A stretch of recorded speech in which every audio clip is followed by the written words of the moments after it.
बिहार में लगातार कांग्रेस नेता और लोकसभा में विपक्ष के नेता राहुल गांधी का गुरुवार को 5वें दौरे ने सियासी तूफान खड़ा कर दिया।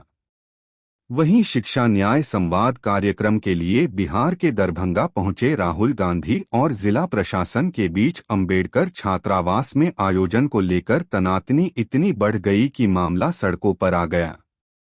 प्रशासन ने कल देर शाम मदन मोहन झा के आवेदन के आलोक में कार्यक्रम के लिए टाउन हॉल की अनुमति दी थी, लेकिन राहुल गांधी और उनके समर्थक अंबेडकर छात्रावास में ही कार्यक्रम करने पर अड़े रहे।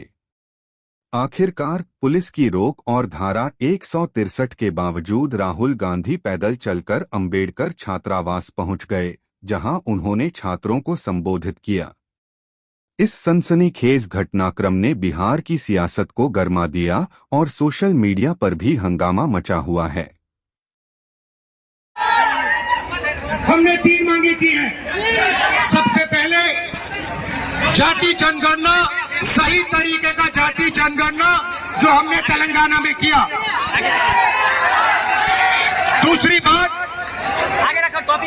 कानून हिंदुस्तान का कानून है कि प्राइवेट कॉलेजेस और यूनिवर्सिटीज में आरक्षण होना चाहिए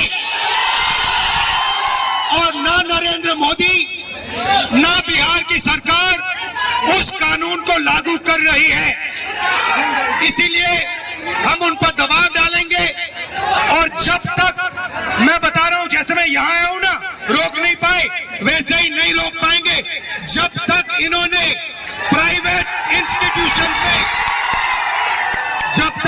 प्राइवेट इंस्टीट्यूशंस में रिजर्वेशन नहीं किया, तब तक हम आगे बढ़ते जाएंगे, लड़ते जाएंगे। क्योंकि में प्राइवेट स्कूल्स और कॉलेजेस में रिजर्वेशन अति पिछड़ा का, ओबीसी का, दलित का, आदिवासी का। तीसरी बात, एससी एसटी सब प्लान जो आपका पैसा है, जो आपको नहीं दिया जाता है, आपको वो दिया जाना चाहिए। ये 3 चीजें कहने में आपसे आया था। और ये बात समझिए, आप एक बात समझिए, बिहार की पुलिस ने अभी मुझे रोकने की कोशिश की, रोक नहीं पाई। पता है क्यों नहीं रोक पाई? नहीं, इसलिए नहीं रोक पाई क्योंकि आपकी शक्ति मेरे पीछे है। आपकी शक्ति मेरे पीछे है, इसीलिए कोई, दुनिया की कोई शक्ति उसको रोक नहीं सकती है। हमने कहा, हमने नरेंद्र मोदी से कहा, पार्लियामेंट में कहा, तुम्हें जाति जनगणना करना पड़ेगा। हमने उससे कहा कि तुम्हें संविधान को यहां माथे पर लगाना पड़ेगा। नरेंद्र मोदी जी ने आपके दबाव से डर कर जाति जनगणना हिंदुस्तान में घोषित किया है।